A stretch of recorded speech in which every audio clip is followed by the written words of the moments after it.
Hey guys, welcome into Unpaved. I'm Sean Salisbury, and I'm pumped about today's show. Obviously, we got a lot of NFL news we'll get to, but that can wait because the NFL's next week. We've been talking a lot about it, but college football is here, alive and well. Week 0's passed, week 1 on its way. He's the host of Upon Further Review. I get to go on with him once a week throughout the football season, and I love it. Weekdays 3 to 6 Central on ESPN, Baton Rouge, New Orleans, Alexandria, Lafayette, Lake Charles. And he's not just the host of the show. He got 14 hats, okay? And he wears them all. And then I steal him and force him to come on here on notice to come on here and talk football, because I think he's one of the foremost experts in college football. I do. And I think it's highly underrated across the country. You should be getting him on wherever you are if you want good college football talk, among other things. And he joins us now, Matt Moscona. Matt, welcome in, brother. I appreciate it. I know your affinity for college football, and we're going to give a national audience a chance to hear it as well. Do you get it like players going to training camp? Does this time of year hit different for you before it starts? So, Sean, yeah, mostly because, man, Brian Kelly gives us crazy access. Yes, seriously, man. Like in the NFL, it's part of the CBA. Like there's media mandates where media gets to watch practice. In college, they ain't like that, man. So there's some places where media might get 10 minutes of stretch and then you're out. Brother, we're at training camp.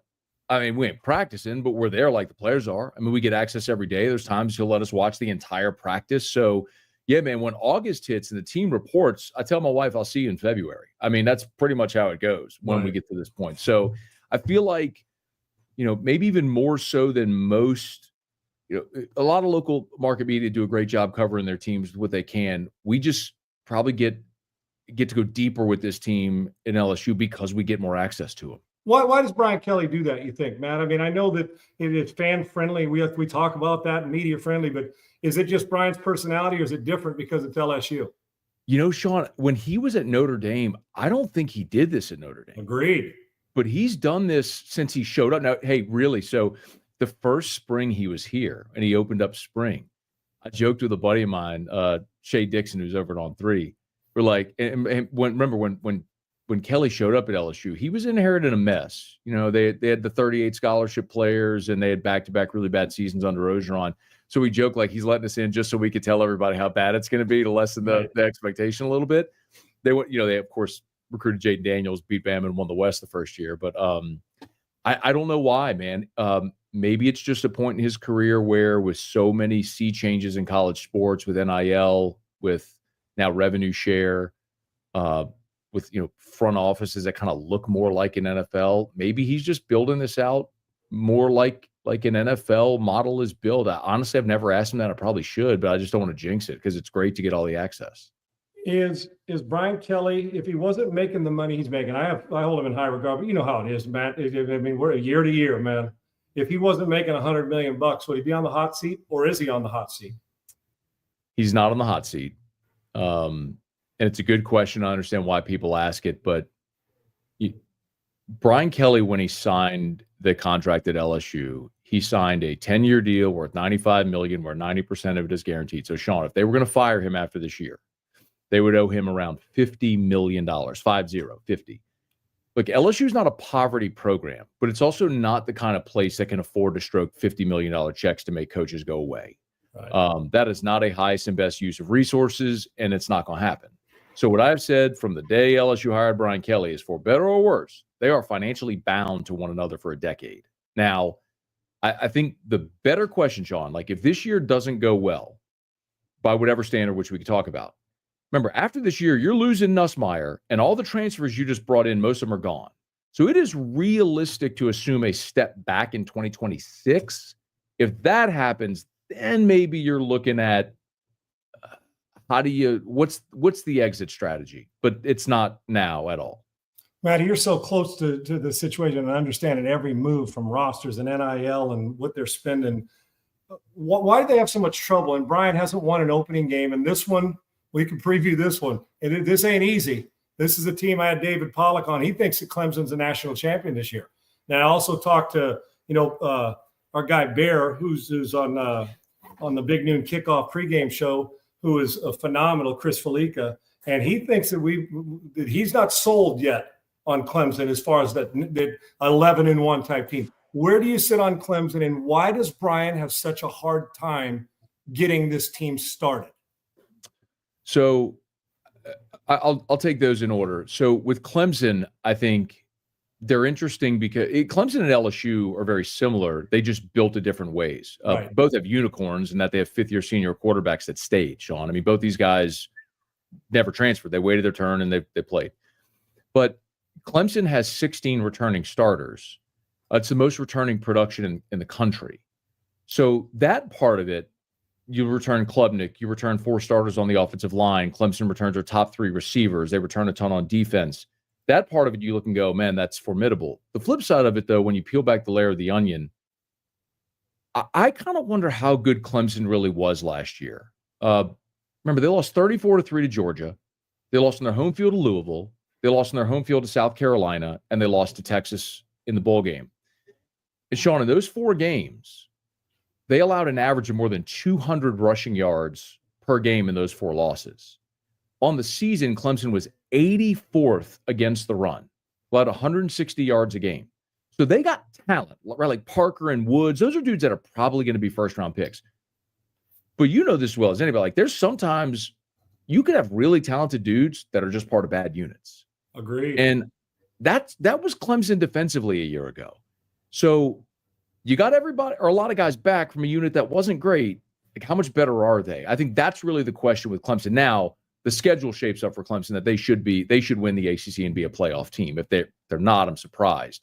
The flip side of it with LSU, where you asked about Brian Kelly in the opener, the trouble's been finishing, Sean. Like, they were leading. I mean, you and I talked so much about the SC opener last year, but LSU was leading that game going in the fourth quarter, man. They started fast against Florida State each of those 2 years. Went right down the field in their opening drives, and they stalled in the red zone. I think it's more being able to finish games, and that starts with running the football, man. And that's what this team couldn't do a year ago, and that's what they got to fix this year. Manny, you've been there through some pretty damn good quarterbacks. And I know they've been, like you mentioned, Nussmeier stayed and been there from day one, and we just went through the process.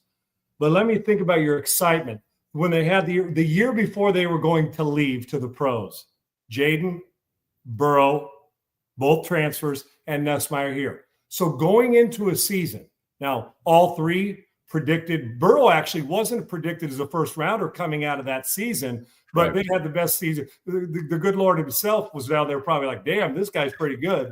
But going into their final year, just as the quarterback, which one did you feel best about going into their final year on campus? Well, I will not lie. Burrow, if you go back and look at like the mock drafts from before that 2019 season, Burrow was like a late day 3 projection. Right.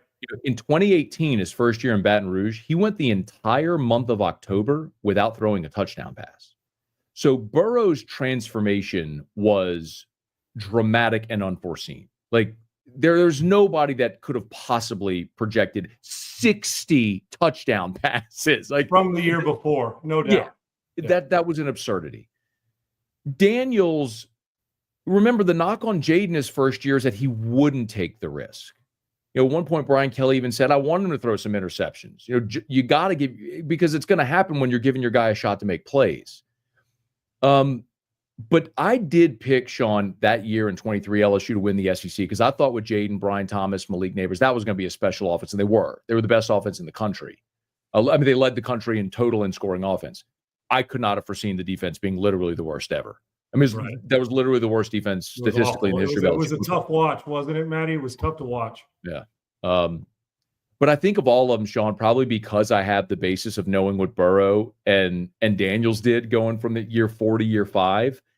I think we all collectively are caught up in this. And I'll remind you, Nuss had the best first year as a starter of the 3. He threw for 4,000 yards last year, Sean. He is the leading returning passer in college football. If he can just purge some of the bad decisions out of his game, he could be every bit what those guys were, and I ain't going to go run for 1,000 yards like Jaden did, but you know what I mean. He Right. could be a guy that's leading one of the top offenses in the country and could find himself in New York for the Heisman. That's realistic for us. Well, brother, you know how I am when I'm answering questions. I'm about as unfiltered and just like you are.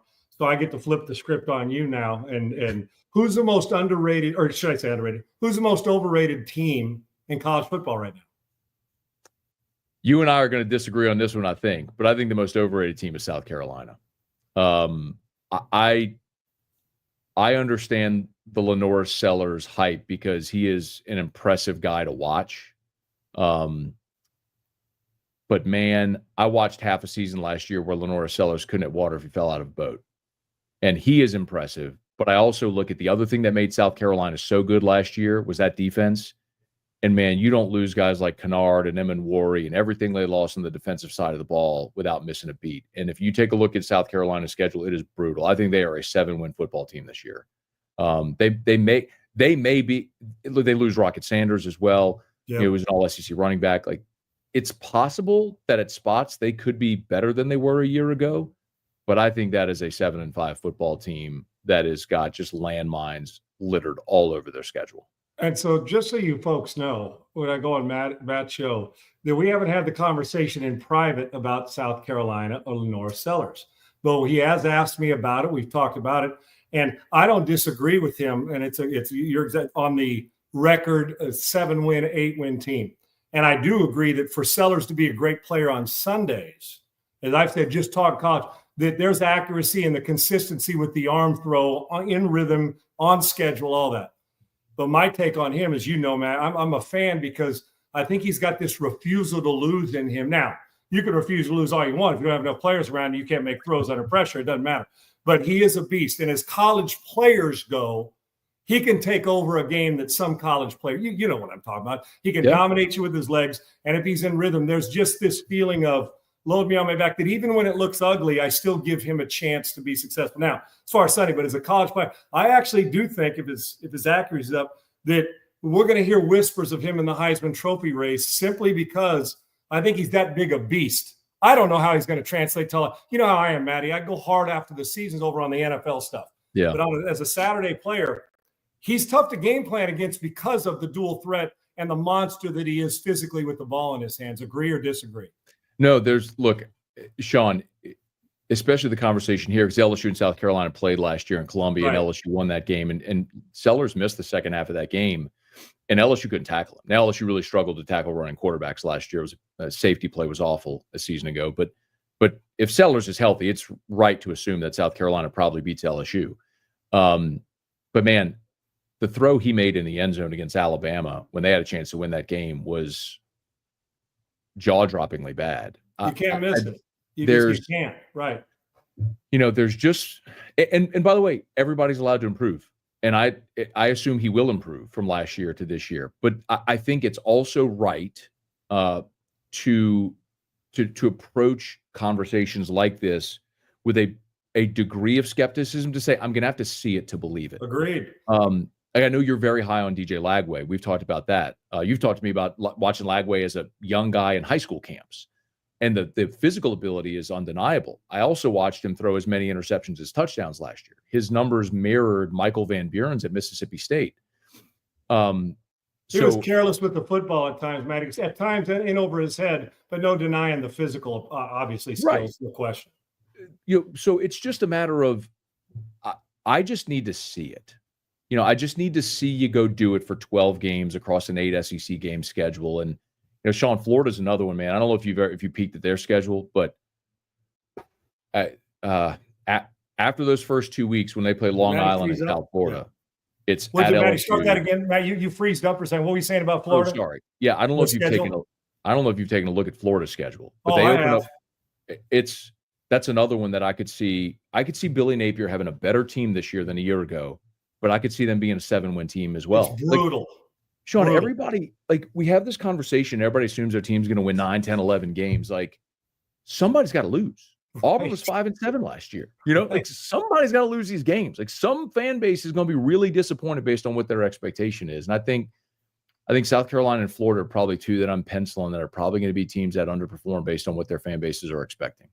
You and I are sitting in a bar having a beer, and a fan, another person that loves football, walks in and says, the Big Ten's the best conference in college football in 2025.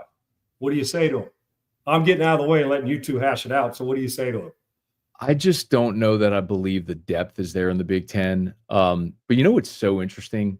We have conversations. I was having a conversation with someone similar to this, and they're talking about Michigan and Ohio State. I said, hey, at Penn State, I'm like, how about the team that won the conference last year?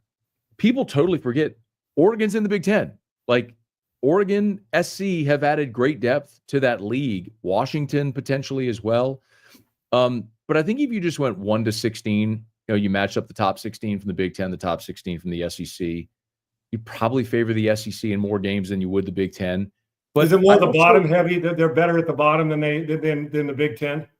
I think so. Like, here's a good example of it, Sean. Indiana last year was 11-1. They played one ranked team all season. It was Ohio State, and they got housed. They still got in the playoff.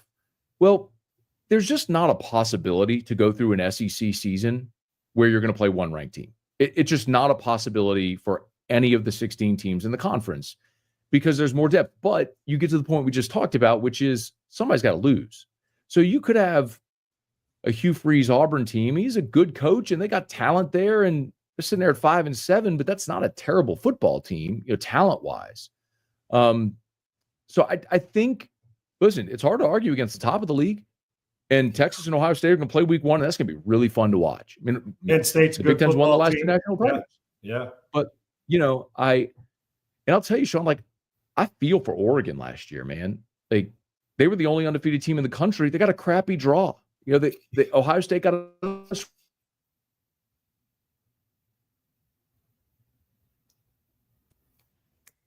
you froze up. Okay. Yeah. You were just talking about the bad draw for Oregon, right? Last year. Yeah. It was free.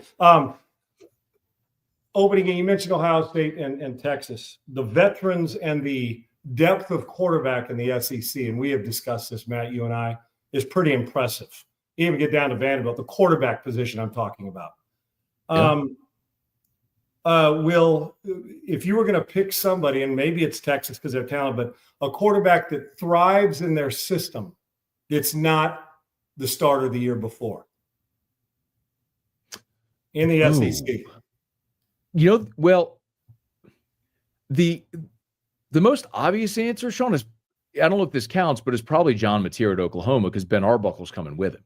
Right. So you got a guy that was a 3,000-yard passer. Right? Yeah. Yeah. I mean, so it's a new, I guess you'd have to say it's a new system, right? But he's familiar with it with Ben Arbuckle coming in. I think Oklahoma is the most fascinating team in the SEC this year for that reason. Like, I understand all the conversations last year about the injuries at receiver and pass catcher, and and look, they went pot committed to Jackson Arnold, and that was a mistake. I mean, they showed a fifth-year guy in Dylan Gabriel the door to go with the hot, flashy young guy, and it bit him. And Oregon was the beneficiary, and now Jackson Arnold's at Auburn. So now they're going to get a veteran guy in John Mateer. And if it was in fact a situation where it was just injuries at receiver that cost them, then maybe Oklahoma's dangerous. But you get John Mateer coming in from Washington State. You got a running back coming in from Cal. They get a transfer receiver coming in from McNeese State.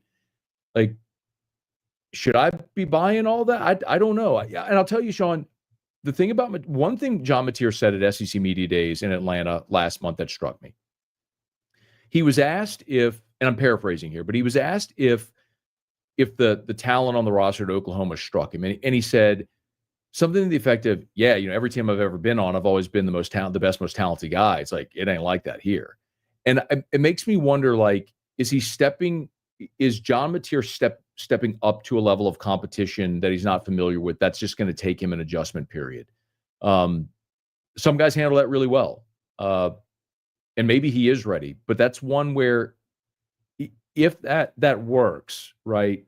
If Mateer at Oklahoma with Ben Arbuckle coming with him, if that works, then they probably save Brent Venables' job. But otherwise, if it doesn't, Sean, there's a chance Brent Venables not coaching that team in November. Yeah, I think if there's a hot seat, he's on one of the biggest hot seats in the country. I don't think there's any question about it. Matt, with Arch Manning, you've seen the guy since he had a pacifier in his mouth. right there in Louisiana and watched him and was probably studying tape a year after that with the uncles of the grandpa and Cooper and the rest of it. You sell him to me. I believe sell him to the fans that, overhyped. He's a man. What's going to happen? He's UT. Everything's been set for him. You still got to go perform. What are we going to see from this guy? And what have you seen from him preparing for this moment? Yeah, the whole if his name was Arch Smith, he wouldn't get the hype is so bogus. I mean, Sean, Bryce Underwood's a great example. Bryce Underwood, number one quarterback in the country, starting in Michigan. Go to the front page of any national website. They're talking about Bryce Underwood starting, right? With Arch now, it's been 3 years, right? So we've had 3 years of buildup anticipating this moment of him starting.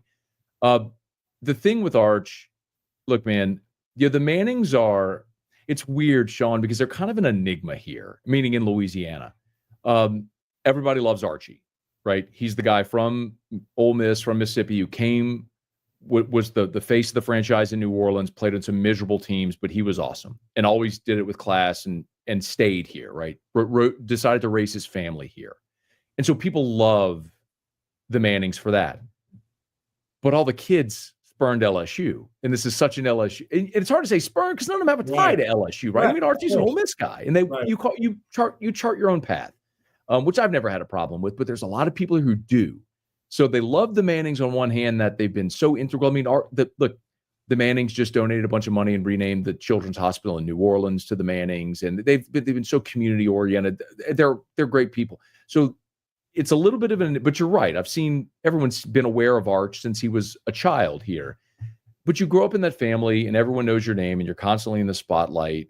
And there's just nothing that's really going to move him. Like, I don't think going to Ohio State playing in front of 100,000 people this week is going to move Arch Manning. Like, I think you want to talk about like the heartbeat being steady. I think his heartbeat's going to be fine in that one. It's just, Sean, what's it like the first time that you're in a big environment and all of a sudden Caleb Downs is at safety and now you have to read the safety and make the right decision and throw? I don't know. And he's not going to know until he does that too. You know what that's like. But I just think there's some things with Arch that are just going to take time and experience. He'll make mistakes against Ohio State this weekend. I think in week 2, he'll be better than week 1. In week 8, he'll be better than week 5. And it'll be a progression. But man, all the physical abilities there, and he does and says all the right things. And I think he's going to be great. I don't know if they'll win the national championship. He'll win the Heisman like people think, but I think he's going to be great. Man, to validate what you're saying, and while I wasn't a Manning, I was highly recruited in the anticipation of me being the starter at SC. Where you mentioned about Downs coming down and how you're going to read him in the hole and where you're going to throw it. My first start was at the Swamp against a good Charlie Pell University of Florida team, and they had Wilbur Marshall. No. Anybody that goes back and watches that tape, it was the greatest individual performance in the history of mankind, and I was the recipient of it. I've mentioned before in my past, but I can remember exactly what it was like. And you think, well, I know the speed because I'm a sophomore starter. I watched from the sidelines, but then you get in like, oh, I need another extra quarter to get through. And Wilbur's different, man. This guy, I may be a highly recruited quarterback, but that's a grown-ass man times 4. And I've never, to this day, I don't know if I've ever seen a better in-person with my own eyes defensive performance. I just happened to be the sucker that got it, right? Who won? After that, we went on a 7-game roll. You get going. I played decent in the game, but didn't play great. And Wilbur, he did. When we say wrecker, I think Wilbur invented it because he sure as hell did it to me. So, but you gather it. So even no matter what happens, good or bad, you still got to come back and play the rest of them. So I do it, and it was loud, and it was hot, and it was the first game in September in the Swamp, and it was miserable, but it was competitive and awesome. But you do learn valuable lessons, which you will, because the mental preparation, I don't think any of us are worried about that in the emotional side. Okay, so with Arch going there and doing that, do you have them with everything in mind? Are they the best team in the country going in your mind, or somebody else should be there? I don't think I have Texas as the best team in the country, not only because of Arch, but Sean, they're replacing 4 starters on the offensive line. Look, their left tackle, Kelvin Banks, is in New Orleans. We're fired up for him. But man, that's a big ask. They lose so much around him. Now they got great talent defensively returning, and maybe that's a big boost for them. But Vernon Broughton, the big defensive lineman's in New Orleans as well. Bo Davis just drafted him there. I think when you recruit well and you spend money in the portal, your roster is talented enough to win any game you play. But how long does it take for that to gel? It's a very similar conversation here, Sean, with LSU, where I don't think people realize how ham LSU went in the transfer portal. They had the number one portal class by a country mile. And they're all in, but man, you got so many new faces. How long does it take it all to gel? I tend to always look at, when I look at a projection like that, Sean, I see who has the fewest questions against the most manageable schedule. Well, Texas has the manageable schedule, but there's questions all over the field. The fewest questions against the most manageable schedule is probably Penn State. But I still don't trust Drew Aller to win the big game. Go back to what I said. And it's not to say he can't, but go back to the conversation in fairness we had about Sellers and Lagway earlier and Arch. Like, brother, at some point I just got to see you prove you can go do it. And maybe he will this year. Maybe this is the year it'll happen for him. But it's hard to hitch your wagon there and make that bet when you've seen it go the other way so many times already. And you know what else, Matt? No matter what they say, as a quarterback, what we say in those moments, in Drew's position or any of them, while they're confident and say they can, even they have to see it themselves to catapult. They really do, because it's just different. It's a different energy in those monster games that are single elimination. You're either going somewhere special or you're not. And the QB position is such a focus in all sports. I mean, at every level now, it's through the roof. I had Dr. J, who's a friend on here, been a friend forever, asked me a question earlier on Twitter, and I gave him my answer. I'm curious about yours. How quickly, the NFL, I feel like we can turn around quickly with last to first and get free agency and money. But aren't we there in college football? How quickly can you turn a program around in college football now? You're a 5-win team. Can you get to a 9-win team from last to first like they can? Is it all about NIL? Has the portal made that obviously the captain obvious? Yes, but how big is that in turning a team around now? And can you go from worst to first in some conference and have a chance to be a playoff team? Well, worst to first happened last year in the Big 12 with Arizona State. Remember, they were picked dead last. Right. They were picked dead last in the Big 12, won the league. But so, Sean, my opinion, I think portal, NIL, rev share now, I think the biggest programs it impacts are once great programs, like with great tradition that have resources that had fallen on hard times. Because what you find then is you have motivated boosters who are like, here's our chance to get back. Some examples: Florida State, Tennessee, Nebraska. Like, those are the types of programs that I think can benefit in this era. Look, Tennessee made the playoffs a year ago. Florida State was an undefeated team in 2023 before Jordan Travis suffered that horrendous, unfortunate injury, and they didn't even get a swing in the playoff. Nebraska hired Matt Rule. Looks like maybe they took a first step last year. That's who I think most benefits, and that's going to be your real test case. But I'd also submit, look at SMU. I mean, SMU quite literally, Sean, bought their way into the Power Four. They got so many billionaires lined up. They're like, hey, you know what, ACC? We don't even need our TV revenue share for a decade. You keep it. Just let us in. We're good. Just let us in. I mean, that's a hell of a flex. And then you're able to go in year one and find your way into the playoff. Sean, I mean, you live in Texas. SMU hadn't competed for nothing since the death penalty. Right. And just like that, you can. Look, there's a kid from New Orleans named Ja'Kai Douglas, who's a great receiver. He was committed to LSU, but he was probably the fourth best. This is a top 150 player in the country, probably the fourth highest rated receiver committed to LSU's class. He flipped to SMU. Why? Because SMU is going to pay him like their number one receiver. Like, you can do it if you have the backing to do it. I think those are the types of programs that can and will. A team like Texas Tech, we got to keep an ay on, because they're spending now. They're a team that validates it. They're the next SMU, correct? Yes, possibly. Right. But it's also going to be interesting for me for other programs. Like, I'll give you one down the road for me, like Tulane. Tulane's a G5 in the American, and brother, they could build a campus of solid gold if they wanted to and never run out of money. But do you want to invest it in football?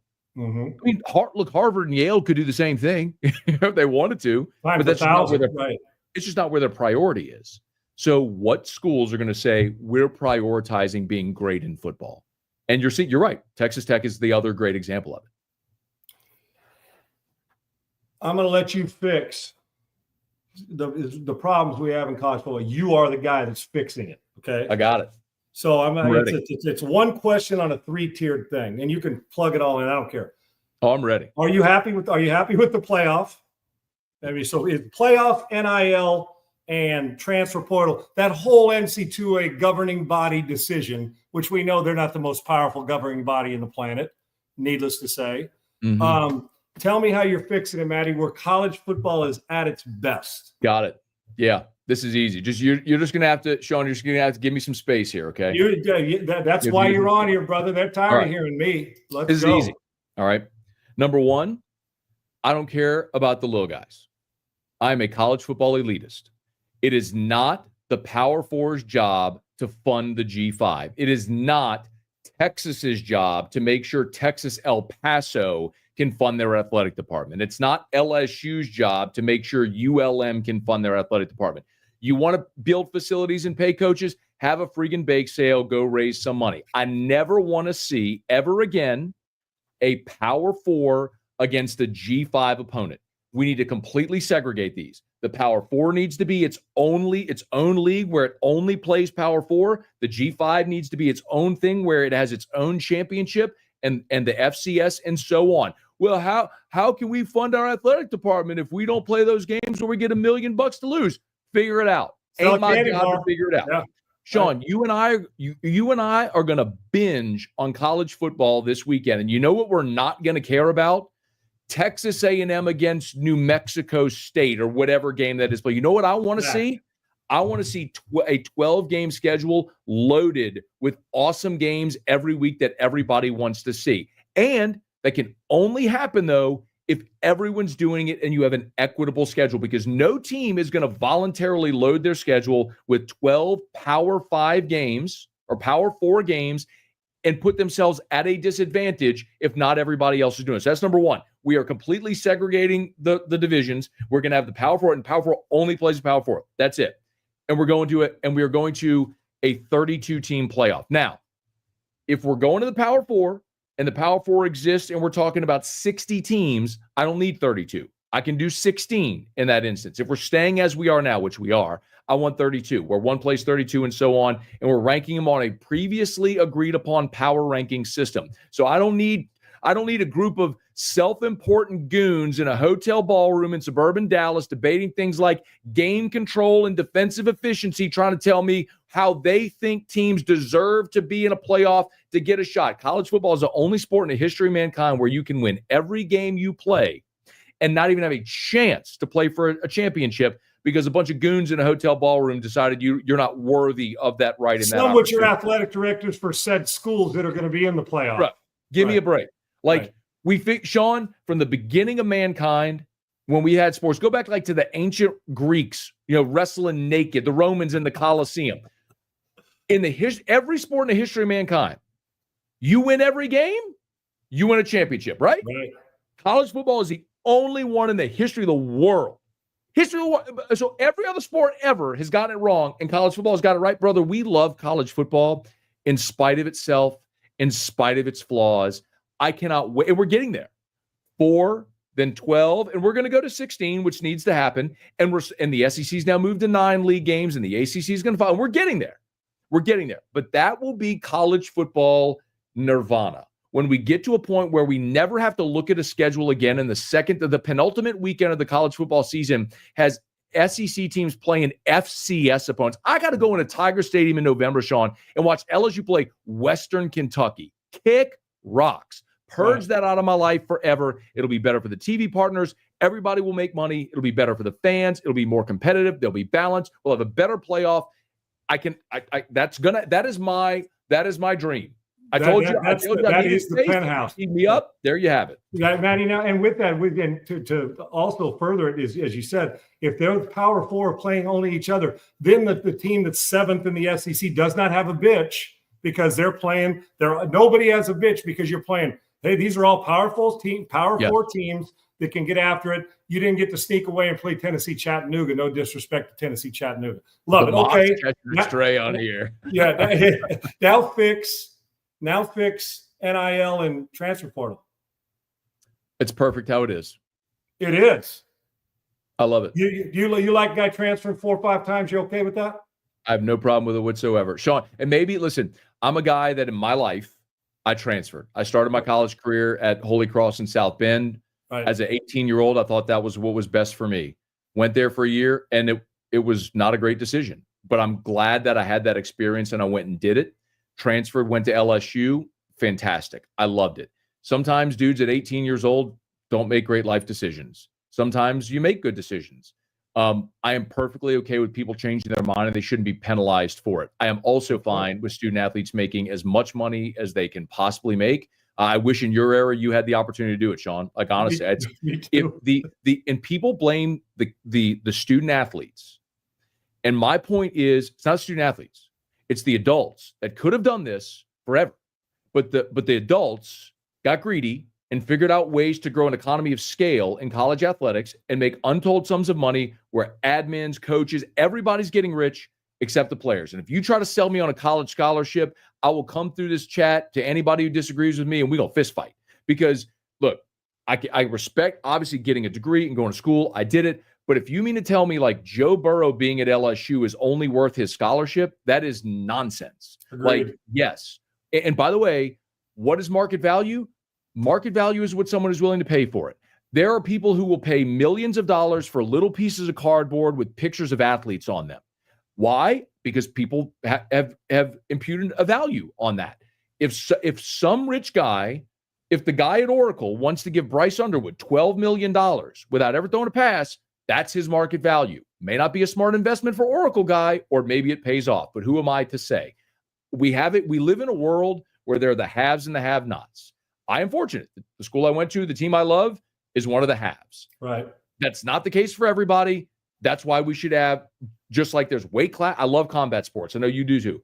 I love MMA. There's weight classes, brother, like for a reason. In boxing, there's classifications in high school. There's 5A, 4A, 3A, 2A. Why? Because a school with an enrollment of 2,000 shouldn't be playing a school with an enrollment of 200.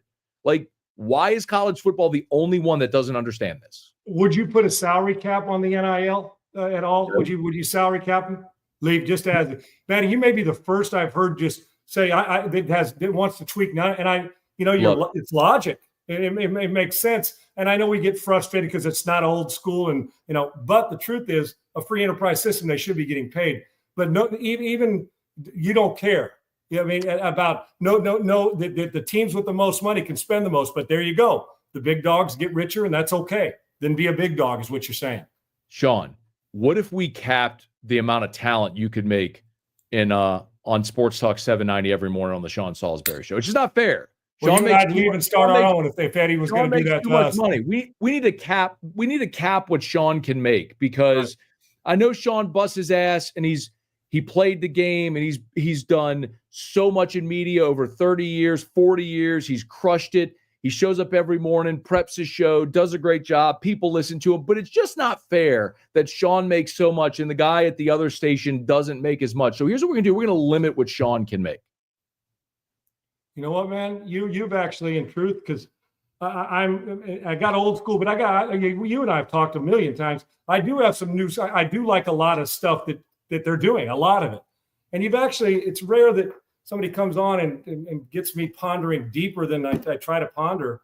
This thing about the free enterprise, it's true. No, I listen. I learn something every time I interview somebody, because you guys are all smarter than me. But to look at it in a simplistic form, listen, man, when we apply it to our own lives like that, Matt, you're a sales team or a broadcaster or anybody, a construction worker, tell a construction worker, well, you can only do 3 houses a year. Well, right.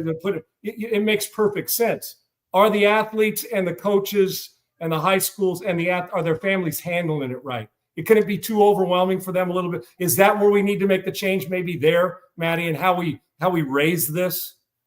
Maybe, but Sean, listen, man, who am I to tell someone how they should handle things in their home, man? I agree. That goes back to a decision like when athletes make a decision to go pro or return to school. Like, I'll give you an example. I don't mind sharing this because this guy said this on air. Do you remember Kevin Minter, who was a linebacker at LSU, played for the Bucks, was on their Super Bowl team in 2020. So Kevin interned with my radio show when he was playing at LSU. He was phenomenal. By the way, the year Manti Te'o won the Butkus, Kevin Minter should have won the Butkus. I mean, Te'o had a fake dead girlfriend. A great year. But Minter, go back and look it up. His stats, everything was better than Te'o's that year. Minter should have been the Butkus Award winner. Anyway, and Minter had another year at LSU, and I remember when he declared, he came on my show. I mean, I obviously knew him. He had worked with me and for me and all that stuff.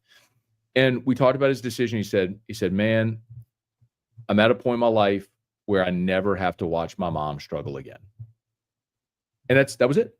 That was his decision. And like, who am I to tell him that's wrong? So that kind of changed your perspective on it too, right? Sean, if a guy wants to transfer 3 or 4 times and every time he hits the portal, he catches another payday, who am I to tell that guy he's wrong for going and getting a check, man? Like, Sean, we work in a business that is as transient as coaching, right? Like, brother, we just lost, I lost some of the program director at our station as well. And you know, T-Bob Abear, who's a super talent. T-Bob was a morning guy. Barstool hired him. Like, should I go tell T-Bob, you need to be loyal? No, bro. I was fired up. Like, congrats, dude. You busted your ass. You had an awesome opportunity. Now go crush it. And we're going to go find the next one. Like, so let me bring it back to college athletics. You know Will Wade. Most people know Will Wade. Oh, yeah. So Will was at LSU. I know Will pretty well. He was coaching at McNeese. I had a chance to go do a show in Lake Charles where McNeese is. And I'm sitting down with Will one day on air.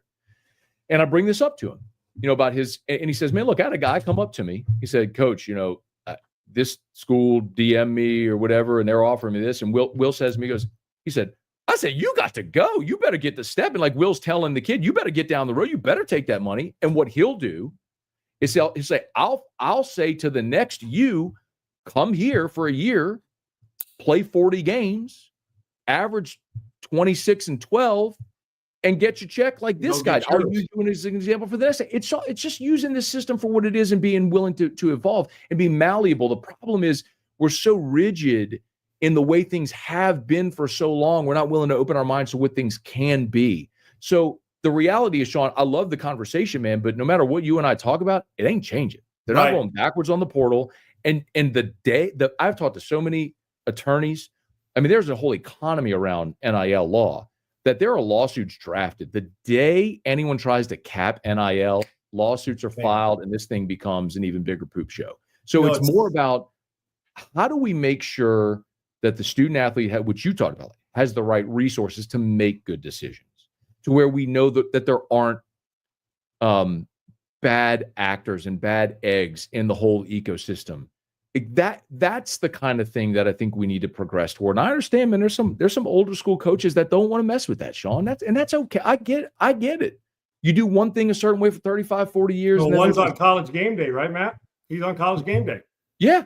I mean, it's Saban is probably the best example of it, right.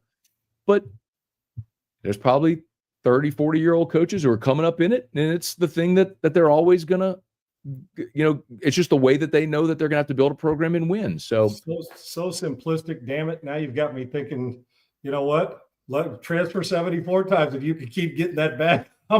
My man, we're going to, this conversation is going to continue throughout the season. I can't wait. You have, that's right between the eyes, and I love it. Okay, you got $1 million, you have to bet it, and you don't get to hedge it, and you only get to put it on one dude to win the Heisman Trophy. One.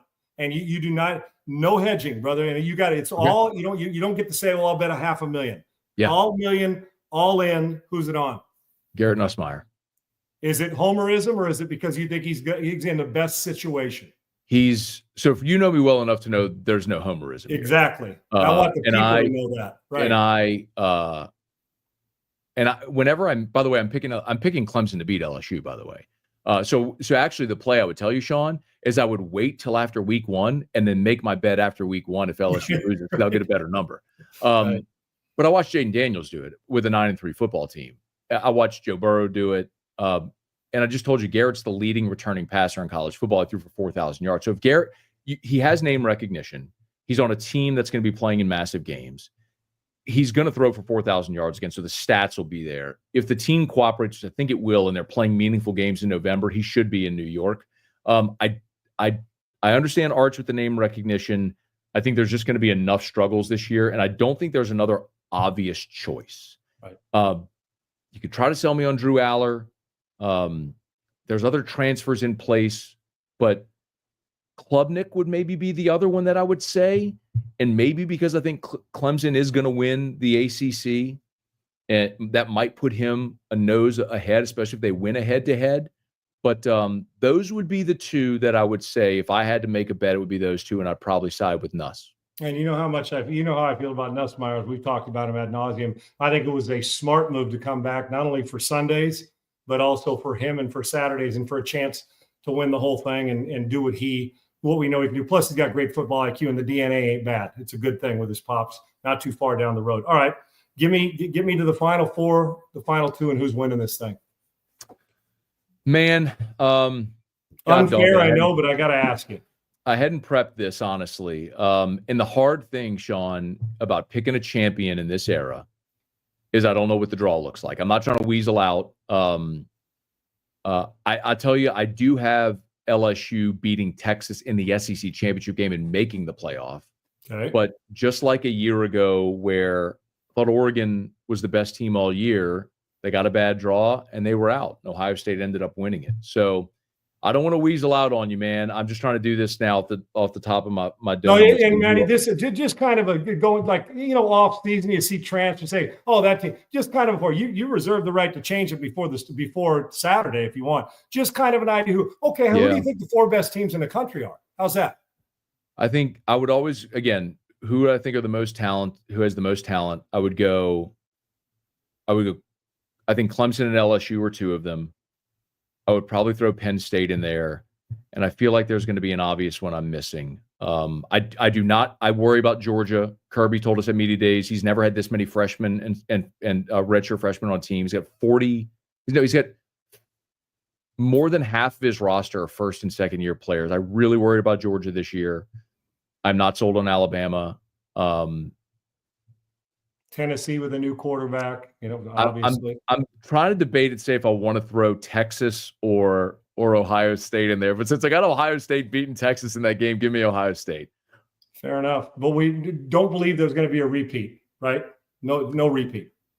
I think with Ohio State, you go have 15 players drafted. That is so. Listen, LSU had 14 drafted in 2019. And we saw what happened the next year in 2020. Like, right. You lose that much talent off one team, it's hard to overcome. So, and by the way, I saw a comment there. I'm not sold on Notre Dame either. That's another one where you keep turning over. Sean, what's it like? You turn over quarterback every year, 4 straight years. That's tough. The continuity is just you can't keep count. Eventually, it's going to catch up to you. I don't think they're a Final Four team this year either. I agree. But much respect for them. I told the fans when I teased you coming that this was as good as it gets in college football insight. And all you do is validate it, brother. And I know you've got like a business to run and a whole bunch of people you have to see. And I also prepare for your show. And it's a great week to get ready. And I can't wait. We'll do it again. I'll see you on yours next week. And yeah, man. My man, I learned something from you every time we talk, but I also know that it is epic podcast having you on. Great insight on college football, my man. Hey man, you didn't know what you were walking into when you were asking me about portal and NIL. Well, you know what's great, because normally I'm on the other side like that, man. With you, if we're talking, LSU and maybe the Saints, and we're getting into the whole college football landscape and doing it, and you're asking questions, and we don't get enough chance because I'm not in studio to rebut like we would if we were co-hosting the same show for 4 hours. Yeah. But I mean, I had an idea of your thoughts because I follow you, but I didn't know you were that adamant about. I'm not touching a damn thing when it comes to NIL the portal. But you know what? In truth, you're the first person that's convinced me, and this is the honest to God truth, it's made me reconsider my thoughts on the portal, because I thought, man, 3 and 4, the guy doesn't want to compete. Sometimes he may, well, if he gets beat out, go somewhere else. We let that happen with injuries. I do get it. And you were the first person that's made me think harder than the way I felt, because I was like, you can't talk me out of this about portal, come on, compete, and then, okay, one transfer, the next one you got to sit out, or, man, do we put a salary cap on this, which I've suggested. But you have made me honestly think about this. So I knew what I was getting with a great insider and opinion. I didn't know you were that adamant on the portal. and I friggin' love it. And I'm going to use your example moving forward, and of course, give you credit for it. But I am also going to revisit this and see where we are on all this as the season goes on with the college football. You were fantastic, brother, and I can't thank you enough on short notice. You know that. Well, I appreciate the invite. I'm happy to do it anytime, man. I always love chopping it up with you. President of the NC2A, Matt Moscona. I don't want it. You got my vote times 5, but I know neither do I, but I'm deferring to you. Great stuff, brother. I appreciate you. And have a good show today, and I look forward to this week, and I'll talk to you next week. Thanks, man. That's the great Matt Moscona. Love him. I told you guys, and the one thing about it, he's unapologetic, well thought, competitive as hell. And if you haven't had a chance to listen to his show down there, I'm telling you, hell, the big reason I go on is because I get to talk hardcore football with him every week. Every friggin' week. And so it was great to be on the other end. And he makes points that are definitely something to think about. And I am. And I rarely have somebody talk me out of the college football part of it. People are smarter than me, but rarely have somebody talk me out of it on the college football side of it. Okay, tomorrow. So thanks to Matt. Great stuff. You guys give him a follow at Matt Moscona. He is outstanding. And like you say, I'm always looking for somebody who's not afraid to put it out there. He's never been, and that validated it today. The show's better when Matt Moscona's guest. Thank you, Matt. Love you, brother, and I appreciate it. Tomorrow, Colt Knost. The Ryder Cup has the captain's picks are in. Now, Colt's got a combination Gary McCord, David Fairty personality. He had such spice to the CBS broadcast as a golf announcer. He's fun, he's knowledgeable, he's edgy, and he will bring it. Because it's perfect timing, golf, and you guys know me. Hell, I want to do a golf podcast. So I'm going to start doing stuff on TikTok and YouTube for golf, and I got a lot of ideas about that. So I love it. But he's going to give great insight, and he's a huge football fan too. So we'll be able to talk to him, and he runs with the big dogs, the golfers, and he gets all the insight. But we're taping him at 11 tomorrow, and because of his schedule. So what we'll do is we're going to tape him. So you may not be able to see at 12 o'clock, see all your comments. So just for tomorrow is 11 o'clock. I'm taping him, and then we'll put it on. Unless we may be able to do this in Triple E, let's talk. Maybe we can get it where we go live at 11 tomorrow, just for tomorrow, 11 Central, to change, because you're going to love Colt. And you may have some questions and fire him, because the Ryder Cup, Keegan Bradley decided not to choose his guy himself, and he's playing phenomenal golf. He decided to do what he originally said. I'm focusing on being the captain. Patrick Cantlay. And I said the 6 guys a couple days ago, I posted on Twitter that Keegan has earned the right to play the way he's playing, not in the top 6, but as a cap's pick. He should have taken himself by golf standards the way he played. But I wanted him to just focus on the captainship because he's got great assistance, but he can make a huge difference. His energy, we haven't had this energy as a Ryder Cup captain in a while. I friggin' love this guy.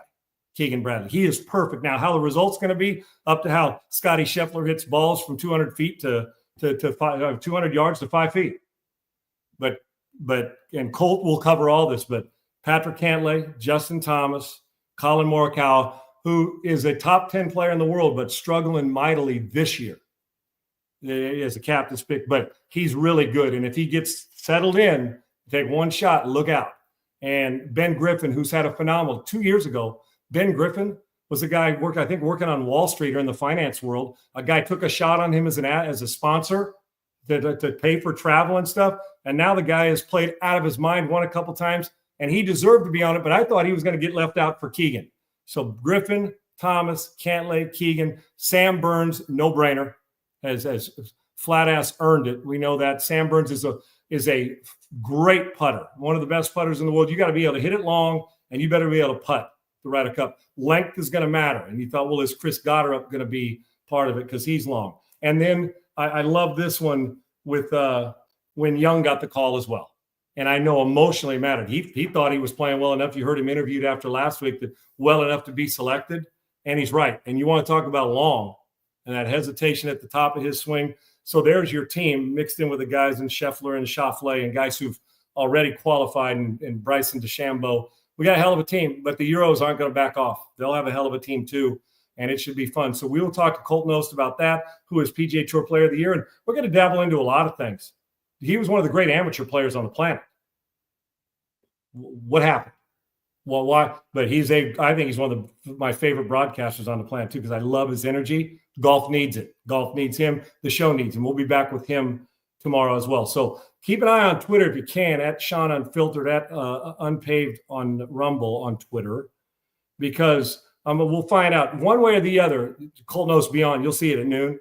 We'll either run it live at 11, or you can go back and watch the podcast, but it won't be live tomorrow at 12, maybe at 11, or you'll see the taped version at 12 just because of his schedule. I don't want to miss it. The timing's too perfect for the Ryder Cup. And while you're at it, drink a Spindle Tap beer.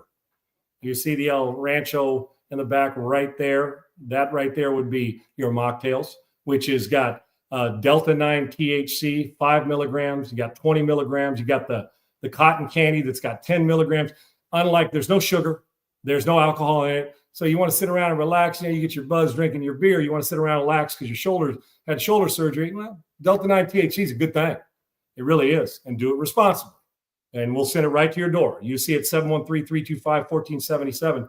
My relationship with Spindle Tap is awesome. I'm grateful to be a team member and a partner, influencer, and a guy who isn't just a guy who talks with them, that they're dear friends, and it's the best beer. You see that too. You can look up here. I got them up here from single IPAs, double IPAs, the 5-pint, the Houston Hustle.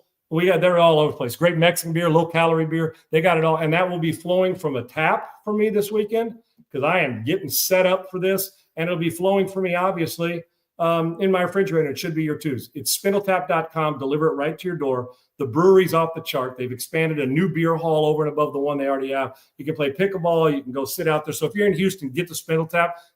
Contact me when you get here. I'll take you out there and we'll go have a beer together. The food, but it's simply the best beer, the best mocktails, and the best customer service you'll get. And the ownership, they're one of us. He's the guy who wants to call you. He's the guy, we'll get Brody on, as well as our Flash Funding folks on. But we'll get Brody on to come on here and talk about Spindle Tap. You'll love him. He's one of us, a Texas Tech guy. Spindle Tap Brewery, Spindle Tap Beer. Check it out. Go to spindletap.com. Deliver right to your door, whether it's the mocktails or the great beer. And when you get here and go there, you'll say, I'm not drinking anything else. 713-325-1477 or spindletap.com. Great stuff from Matt Moscona. Man, Tripoli, I don't know about you, man. I was hoping nobody could ever talk me out of that, the transfer portal. Maybe I'm just too old school on the transfer portal, but I get it. I get it. It's worth it. It's something you got to give thought to. And Matt is well thought out. Matt doesn't just he's not just throwing hot takes to throw them. He's got me thinking about it. Should we just leave the kids alone? And if you're out of it, he does make a great point as well, among a million of them that he made, is when you're 18, that's the biggest decision you'll ever make, unless you got somebody pregnant at 16 and made him whatever it is. But the big decision you make, that's kind of the pecking order of life. What college? What am I going to get into in my career? Who am I going to marry? This is the first big one that's supposed to be on schedule, right? How many of us have screwed up a decision at 18 and at 20? Hell, how many of us are screwing decisions up at 50? So maybe, just maybe, are we too hard on the kids? And are we frustrated with them? Is it the adults that, while they did screw it up, that they're the ones who keep screwing it up? Or have we now created entitlement? I think all that's worth questions. But Matt Moscona made a good point. Leave it alone. All right. And what? Yeah, leave it alone. And when he talks about careers, coming to my job, I don't want anybody to put a ceiling on what I can make in my career. Hell no, neither do you. So should we, for the 18-year-old kid that the adults been greedy and been hoarding money and coaches forever, they've been taking it all for themselves, and then they had, okay. And now the next thing, now it's turned around. That a quarterback or the kid from LSU that transferred, that's the starting quarterback for Michigan this week, as you heard Matt talk about, you realize that $12 million that Oracle donated the program for him, do you realize he's going to make more money than the guy who's coaching him in the room this week? When he takes the field as a freshman, he is going to make more money than the quarterback coach in the room with him this year. Argue away. We'll do it more. Tomorrow, Colt Nost, among others, as we roll on to the best time of the year. Playoff baseball around the corner, NFL football, and phenomenal college football and golf. It's going to get a little chillier. So you go out and play 36 holes of golf in 75-degree weather instead of 103. Although people in Arizona and even here in Texas are laughing at me saying, Sean, you're out of your damn mind. Maybe, but that's how psycho I am. We'll see you guys tomorrow. Remember, Colt possibly at 11. Keep an eye on it, but you'll see him at 12 on the podcast. But we may be able to schedule him for 11 tomorrow and do it live and get your comments. But you'll love him too, and he'll become one of your favorite. Colt Nost on Twitter. He'll become one of your favorite guys if you haven't heard him. And I'm a golf obsessed nut job, so we'll do that tomorrow. Great stuff from Matt Moscona. For Triple E, myself, and Laura, man. And you can also tell your friends, up live on Apple, Spotify. You can catch us on YouTube. I mean, all of them. We're rolling. You asked for it. People around the country have asked for it. We're giving it to you, and it's only going to get bigger and better. And we're great. And I don't want a ceiling put on my money either, and neither do you. So guess what? UNC in the hunt? Maybe. We're going to find out what Bill does. I think it's Monday night in his opener. So I don't want to make all the money. I want to share it too. That's who I am. But I want to make it so I can have my refuge for dogs and keep them safe forever, and maybe help somebody else out who doesn't. So I don't want NIL to put a cap on mine. Should we say the same thing about the high school guys? There we go. We look forward to it, but I do. My number one goal with the money is to create a refuge for dogs on about 15 acres to where they come and they never have to worry about dying. That's the top priority. So maybe a billionaire right around the corner. Wouldn't that be great? Okay. Anybody want to donate to it? You can do that too. But I'm a giver, not a taker. And when it comes to animals, those are fighting words if anybody thinks different. We'll look forward to seeing you guys tomorrow. Appreciate your insight. And I love this show. And I can't wait till you continue to see it expand to where it becomes not only I'm helping people too. I help people all the time. I took in a homeless man for 2 years off the streets and the freeway. So you don't have to worry about that. That's always been mine. And I understand he lived with me for 2 years and I didn't know him. So I take care of plenty. But you know what? Dogs deserve the same treatment. And I would argue at times that people first. There's plenty of people that are just full-blown dumb shits. Not you, but dumb shits. That I'll take the dog over the person because the dog has a little more compassion for others. So I love people, but you know what? I don't treat animals like second-class citizens. I treat them like humans, and I always will. So there you go. I got 3 dogs, and it's going to grow because I am going to make it to the point where I can take care of them and prevent somebody from dropping them off in the middle of the street and abusing them. Those are fighting words too. But we end on a good note. Great stuff from Matt Moscona. We'll see you guys tomorrow. I love you and I appreciate it. And let's turn this podcast into the best sports podcast and fun entertainment in the country. Great guests and great insight. We'll see you guys tomorrow.